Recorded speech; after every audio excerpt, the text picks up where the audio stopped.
At the hospital, a doctor wonders why an X-ray was ordered just because a man was bitten on his hand. He asks nurse Anna to find this patient, so she checks the system and discovers he's been sent to intensive care, which is also strange for just a bite. After her shift is over, Anna goes home to her husband Luis. Because they spend the night getting busy in the shower, they don't notice that a TV show is interrupted to announce a special news bulletin. The next morning Luis wakes up when he notices the neighbor Vivian standing outside the room. When she steps into the light, Luis is horrified to notice blood all over her face. He tells Anna to call an ambulance and approaches the girl to help her, only for Vivian to suddenly bite his neck. Anna rushes to push Vivian into the corridor while Luis collapses on the bed, but Vivian still tries to attack again. A terrified Anna immediately locks the door before checking on her husband, covering his wound with a pillowcase. Then she tries to call the emergency line, but a recording says all circuits are busy. As Vivian continues to pound on the door, Luis dies on the bed but just for a second. He wakes up as a zombie and attacks Anna, who manages to push him off and grab the car keys before he starts throwing the furniture around. Anna runs to hide in the bathroom, accidentally falling into the tub. Next she tries to open the window, but it's stuck. At that moment the house goes silent, so she approaches the door and says her husband's name. Luis responds by bursting through the door, so Anna tries the window again and this time manages to open it. As she climbs out Luis tries to grab her, so she kicks him off before jumping out of the house. On the streets people are running and panicking. Many houses are on fire and explosions can be seen in the distance. Anna tries asking a neighbor for information, but the man tells her to stay away while threatening her with a gun. Suddenly an ambulance runs over him and leaves without checking on him. When Luis comes out of the house too, Anna quickly gets in the car, only for Luis to jump on it and punch the window. Thankfully he falls off when Anna begins driving away. It's difficult to drive through town because other drivers are acting crazy and people sometimes throw themselves at the cars asking for help. The radio host tells people to stay inside and lock all doors and windows. He also announces that not even military bases are safe. Eventually Anna reaches the hallway, where more crashes and explosions are happening, not to mention zombies eating any exposed person. Anna screams when someone suddenly opens the door to grab her, pushing the guy off as she tries driving away again. In the struggle the car goes off the road and crashes against a tree. As the zombie apocalypse takes over the world, authorities try to talk to the press, but they have no idea how it happened or how to cure it. Soon people are rioting on the streets asking for the government to do something, only for the military to take over cities to try to control both humans and zombies. Hospitals are at full capacity and buildings are blowing up every day. When Anna wakes up, she's found by police officer Kenneth, who makes her say something to confirm she's human. They leave together and come across 3 other survivors, who open fire until they realize they aren't zombies. The trio has tried multiple roads and they're all taken by zombies, so everyone agrees to go to the mall instead. While they're trying to break the door, a bunch of zombies come closer, so Kenneth shoots the lock and they can get inside. Before they can close the door, a zombie manages to grab it, but Kenneth quickly kicks him back and the door is finally shut. Afterward they turn on the lights, but the phone isn't working. They find themselves in a store with locked doors, so they throw a toilet at the window to go into the mall itself. While Anna washes all the blood off in a fountain, they check the front doors and confirm these are closed as well. Andre and Michael volunteer to check the other entrances while the rest of the group keeps an eye on the front. At the back exit, Andre is startled by a zombie pressed against the glass, but thankfully it's shatterproof. At the arcade, Michael grabs a big hammer from a game before following some noises behind a door. A zombie jumps out and tackles him to the ground, so the hammer falls and breaks. Michael manages to keep the zombie's mouth away from him and grabs the broken hammer handle to stab the creature through his head. Back at the main entrance, a zombie appears and grabs Andre's pregnant wife Luda. Kenneth hits the creature with his gun, so the zombie attacks him instead, pushing him into the fountain and causing Kenneth to scratch his arm. As they fight in the water, Anna picks up Kenneth's fallen gun and shoots the zombie. It only hits his shoulder, but it's enough to create an opening. The trio begins running and reunites with the guys to get in the elevator. When they reach the upper floor, they're blocked by 3 armed guards who want them to leave. After a short argument, Anna convinces them to let them stay, but the guards take their weapons. On the TV, they watch the chaos, death, and destruction that has taken over the world. They also learn that the only way to kill zombies is to attack their brains. An officer mentions Fort Pastor is safe and Kenneth recognizes it as the place where his brother works. Andre takes Luda to the bathroom and discovers she has a cut on her arm, but since it's small he thinks it's nothing. Anna searches for a first aid kit and ends up having a breakdown, but she puts herself together to take care of Kenneth's wound. Michael points out they should board up any weak spot in the mall and paint a sign on the roof in case rescue helicopters fly by. The guards go downstairs and find the twitching zombie in the fountain. He used to be a guard too, but now his friends have no choice but to shoot him in the head. Then they go around the other stores and shoot every zombie they find. Moments later the guards throw the zombie bodies off the roof while the others finish their SOS signs. At this height they have a good view of the whole town and notice zombies everywhere. When they hear some shots, they use binoculars to discover Andy on the roof of his gun store. He's holding a sign that says he's alone, but he puts it down to point at something in the sky. There's a helicopter passing by and the group starts waving their arms, yet the chopper ignores them and flies away. That night the guards lock the group up in a store so they won't steal any supplies. Michael thinks they should do something because help won't be coming, but Andre thinks the helicopter will come back. Kenneth doesn't care about their argument because his only goal is to reach Fort Pastor to find his brother. Meanwhile, the guards watch TV and hear a pastor say the zombies are a punishment sent by God for humanity's sins. The next morning everyone is woken up by the mall's automatic timers that turn on all the lights and music. The TVs only show static, which means the signal has gone down. Guard Terry goes looking for the control unit and is seen by Anna, who convinces him to open the store so her group can go to the bathroom. Terry makes it to the control unit and turns off the music before checking the security cameras, only to discover there's a truck coming to the mall. When Terry tells the others, everyone rushes to the roof and they discuss what to do. Anna says they should welcome all survivors, but CJ and Bart don't want to trust strangers. Terry disagrees with his friends, so Michael and Kenneth take the opening to punch the other two guards and disarm them. While Terry leads the guys to the mall cell, Anna and Luda make a sign to guide the truck to the back entrance.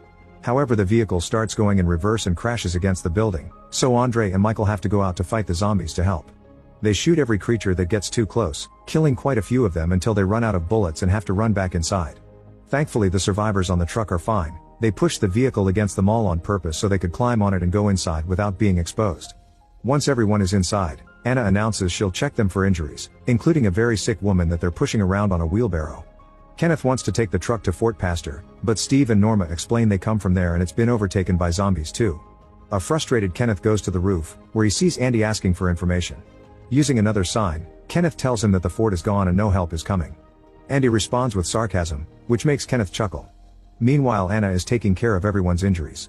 Harry checks on the sick woman, who suddenly passes away. Anna confirms it after checking her pulse and covers her with a blanket, only for the woman to suddenly sit up. The group starts running when they realize she's become a zombie and Anna grabs a fire poker, so when the woman comes too close she stabs her in the eye. Having seen this woman change and remembering her own husband, Anna tells the others that getting bitten by a zombie is what triggers the transformation. Frank has been bitten and Anna wants to quarantine him, but Michael thinks they should kill him before he transforms and Kenneth agrees. Anna runs ahead to warn Frank and his daughter Nicole asks for mercy, but her pleas are ignored. She's given a moment to say goodbye, then Frank is taken to a closed room where Kenneth waits for him to turn to confirm their theory before shooting him in the head. Days begin to pass so the group tries to keep themselves entertained.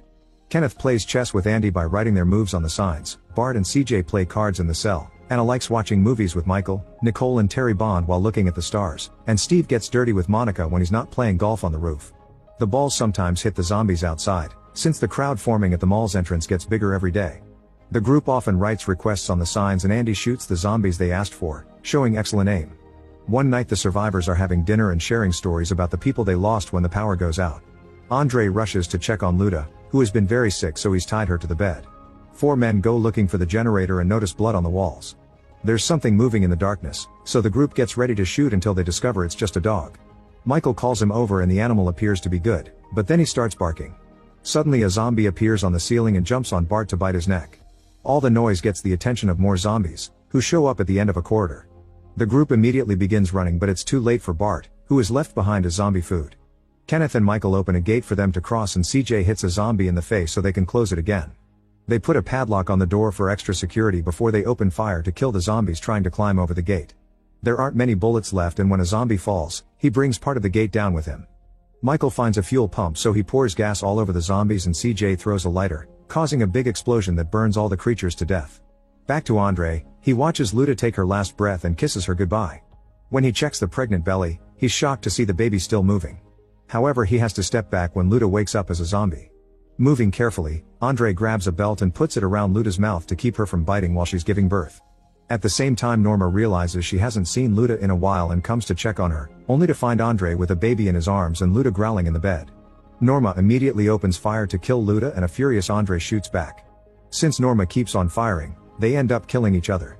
The rest of the group hears the gunshots and runs into the room to hear Norma's last words. Terry wants to shoot her, but Anna assures him she died of the gunshot and won't transform. Then they check on the baby and discover she's a tiny zombie, so they have no choice but to kill her. After moving the bodies and fixing the generator, Kenneth tells the group that waiting to die is actually worse than death itself, and Anna says she doesn't want to die there. Michael mentions he saw 2 buses in the garage, so they could try reinforcing them to escape. Steve makes a joke about sailing on his boat, but the group realizes that leaving for the nearest island is a good idea. Soon everyone is using all the tools they can find around the mall to reinforce the buses, spending most of their time working hard. When they catch a break, Anna and Michael have their first time together. There isn't much ammo left, but they plan to pick up Andy, so he should have extra guns. Kenneth tells him about the plan using signs and Andy responds with hungry, causing Kenneth to notice how much weight he lost. The group still needs time to finish the buses, so they must find a way to send Andy food or he won't make it to escape day. Remembering that the dog had been fined during the attack, they decide to send him out with some supplies and a radio. Their theory is confirmed when the dog runs among the zombies without getting attacked. However, when Andy opens the dog door, the zombies try reaching inside. Andy immediately shoots them off and closes the door again, but when he grabs the radio he tells the group that he's been bitten. Nicole freaks out and gets on the truck to drive to the gun shop to rescue the dog. She parks it right in front of the door and goes inside the building while the zombies climb on the vehicle. The group hears Nicole rescuing the dog on the radio while Kenneth checks the store roof, only to discover Andy is already a zombie and his sign only has bloodstains. When Andy goes back inside, Nicole has to hide to avoid him. A few men decide to rescue Nicole since it's their only chance to get more guns too. They enter the sewers after leaving Steve at the door as a guard. After a long walk they come out in the middle of the street, where they immediately have to open fire to keep the zombies at bay. Kenneth manages to kill several enemies, but a zombie pulls the gun from his hands in the process. The guys climb into the truck to make it to the other side and enter the store through the dog door, closing it right before the zombies can reach them. Afterward they grab as many guns as they can carry and follow a blood trail on the floor until they find Andy pounding on a door. Kenneth apologizes to his friend before shooting him in the head to finally rescue Nicole. They need a good plan to be able to go back, so CJ goes to the roof and throws a fuel tank which he shoots to make it explode. While the zombies catch on fire, the group uses the distraction to run through the street, shooting any creature that isn't burning until they make it back to the sewers. A few zombies push Tucker and cause him to fall into the hole, so he ends up breaking a leg. CJ tells the others to keep moving while he stays to help Tucker. Soon the zombies are jumping into the sewers too, so CJ shoots a few of them before giving Tucker the guns, that way CJ can drag him through the ground while Tucker shoots at the incoming attackers. Unfortunately there are too many of them and they reach Tucker anyway to start eating him. Tucker asks his friend to end it, so CJ shoots him in the head before running to join the others. Eventually the group makes it to the mall door, but Steve isn't there to open the door. The zombies are starting to climb the stairs and the men open fire until Anna shows up to let them in. They can't close the door again because the zombies are holding it, so the team can only run. Once they reunite with the other survivors, the group plus the dog rush to the elevator and close the doors before the zombies can reach them. They make it to the garage and insult Steve when they find him there. The group splits into two to get on the buses and finally leave the mall by bursting through the garage gates. The zombies immediately surround the vehicles, making it hard to move. The survivors open fire through the windows and Steve even uses a chainsaw to kill a few zombies. Since the crowd is still too thick to move through, CJ throws another fuel tank and shoots it to create a new explosion that easily opens the way. The buses speed through town, only finding cars as their obstacles. Kenneth notices a zombie hanging on a bus and makes a sudden turn to try to throw him off, which makes Glenn fall with the chainsaw on top of Monica. The bus loses control and ends up crashing against a fence, causing it to land on its side. While the other bus comes back to help, Steve picks up a gun and refuses to assist Kenneth. He comes out alone only for a zombie to jump on him. The other survivors come to pick up his friends and Anna is devastated to discover the chainsaw has killed both Monica and Glenn. When she turns around, a zombified Steve tries to attack her, so Anna shoots him in the head. Terry kills the zombie that came with the bus, and the shots attract the attention of a horde. The guys open fire to buy some time because Anna is behind taking the boat keys from Steve's body. She shoots a few zombies too, and thanks to her friend's backup, she reaches the bus. Michael pulls her in and CJ kills the creatures at the door so they can finally close it. The bus takes off at full speed and goes through a gate to reach the pier. It almost falls into the water, but luckily it gets stuck on the edge. The survivors immediately start running toward the boats while the zombies make it to the area too. Unfortunately CJ is soon surrounded, so he shoots his last fuel tank to bring down all the enemies, dying in the process. The rest of the group gets ready to go, but Michael announces he can't join them because he's been bitten. He says goodbye to Anna and pushes the boat, so once his friends are at a safe distance, he self-deletes with a shot. In the end, Anna, Kenneth, Nicole, Terry, and the dog survive. While sailing, they find a boat with a zombie inside and quickly kill it. Many days later, when their boat runs out of fuel and the food is rotting, they finally make it to an island only to discover it's full of zombies too.